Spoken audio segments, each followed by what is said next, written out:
Hi, welcome to Story Time. I have a book here that's part of a series of books.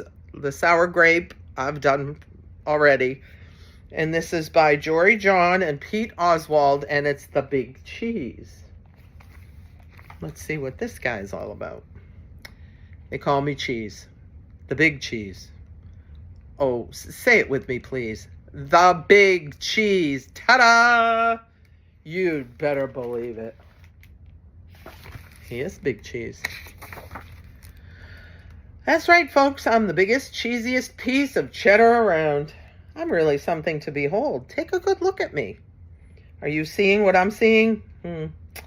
Have you ever observed a more impressive cheese in your life? No, I haven't. It's not just my stature either. It's my presence, my vibe, the energy I emanate, the excitement I exude. It's the way I fill a room or a theater or a stadium.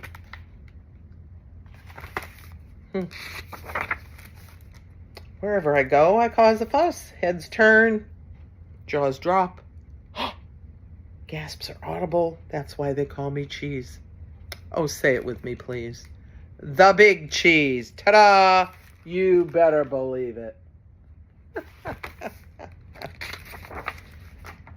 How did I get such a good, or should I say Gouda, reputation? Well, I wasn't always a big shot. I grew up on a crowded platter in a tiny kitchen. I was an unremarkable little curd. We lived quiet lives of pasteurization. But I wasn't happy with the status quo. Oh no, I wanted to make a big old name for myself. So I resolved to become a Big Cheese. I wanted the praise, the cheers, the spotlight, the attention, the ovations, the celebrations. I set to work, and before long, I was on the fast track to success. I dressed to impress. I shredded the competition. I stole every show. Look at him go, baby. I'm telling you. Pages. There we go. And then I'd brag nonstop to anybody who'd listen. Hey, did you see me score that goal while I was literally yawning? What was the secret to my success? Well, I stuck to the things I was good at. That way I couldn't possibly fail. Did it get a little boring? Never trying anything new? I suppose, but it didn't matter as long as everyone agreed that I was, oh, say it with me, please, the Big Cheese. Ta-da! There he is, the Big Cheese. I think he's going to learn a lesson. What do you think? Yeah. But then one fateful day, I met Wedge. He was new in town, and he seemed to be my exact opposite in every way. He was quiet. I was loud. He was shy. I was bold. While I dominated conversations, he kept to himself. I didn't pay him much attention at first, because why would I? I was too preoccupied with being the center of my universe. But then, without warning, everything changed. Everything. Here's what happened. Every summer, our tiny village staged an all-day cheese-cathlon. Guess who had first-place trophies from the last 6 years? Oh, say it with me, please. The Big Cheese. Ta-da! You'd better believe it.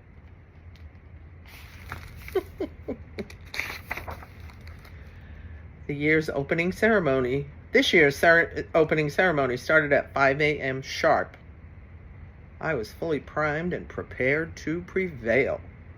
First up was a foot race, and I zipped into the lead. Within seconds, though, there was someone on my heels. I could hear his breath, the pitter-patter of his agile feet. It was Wedge. I could not believe it. Look at that. He's catching up to him. Good job, Wedge. Oh, he was fast. Not just fast, but skilled, disciplined. He paced himself, We were neck and neck for most of the race.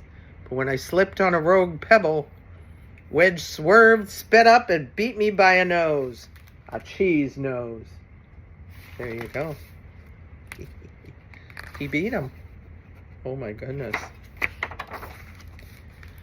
For the first time, I'd come in second place. Oh, the indignity. There was no time to sulk because the next leg of the competition had already started. It was a game of chess. Before I could blink or think, Wedge had taken my king in 4 moves. And while I was busy protesting to the judges, he'd already moved on. The following events were a blur of loss after humiliating loss. Oh my goodness. All of them. Poor Big Cheese. It turned out that Wedge was quietly excellent at everything. Even when he won, though, he didn't gloat. He was so humble. It was odd. It was disconcerting. It was absolutely baffling. Baffling, I say. Finally, I watched in dismay as Wedge trounced me one last time, and the day came to a bitter end. Oh my goodness. Bird calling. Well, bitter for me at least. I went through every possible emotion. Arr! Ah! No! Boo! Wah! Until I'd finally exhausted myself. All of those things. And as I lay in the muck, I heard a thunderous voice making the dreaded announcement. First place goes to newcomer Wedgeman. The crowd roared its approval. Oh, man. He beat him.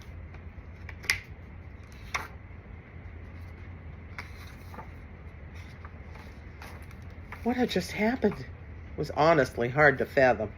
I closed my eyes. Suddenly, inexplicably, I felt a sense of calm come over me. I listened to my breathing, to the steady beating of my heart. Yes, I had lost, again and again and again. But after all that, I actually felt okay. Relieved even. I suddenly knew that my world wasn't going to crumble. I picked myself up, I dusted myself off, and I headed home. That's right. Before too long, I spotted Wedge. He wasn't busy celebrating or bragging. He was just watching the stream go by. He looked content. We chatted for a bit. Turned out that Wedge had a fascinating life story. I found myself getting caught up in a great conversation. A conversation that wasn't all about me. Huh. Isn't that nice? That day I realized something. Maybe it didn't matter if I wasn't the best at everything. In fact, perhaps it was healthy for me to lose for once. And sure, my ego was bruised in the short term. But over time, I gained some perspective on what's really important. Losing taught me about empathy and humility. It showed me that I'd become so focused on winning that I was missing out on the joy of participating. And it helped me see that I can live with defeat, even if I get a bit angry or frustrated at first. That's right. These days, I'm trying not to worry about whether I win or lose. I don't have to impress everyone all the time. I let others have the spotlight. And I've taken up some new hobbies, just for me. Yeah, I don't know if bowling's going to cut it, huh?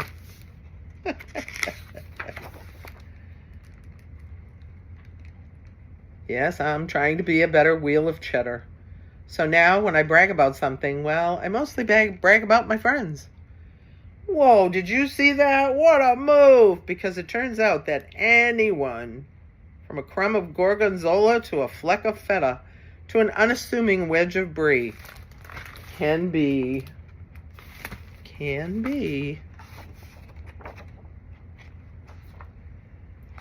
Oh, say it with me, please. The Big Cheese. You'd better believe it. That's a good one. I like that.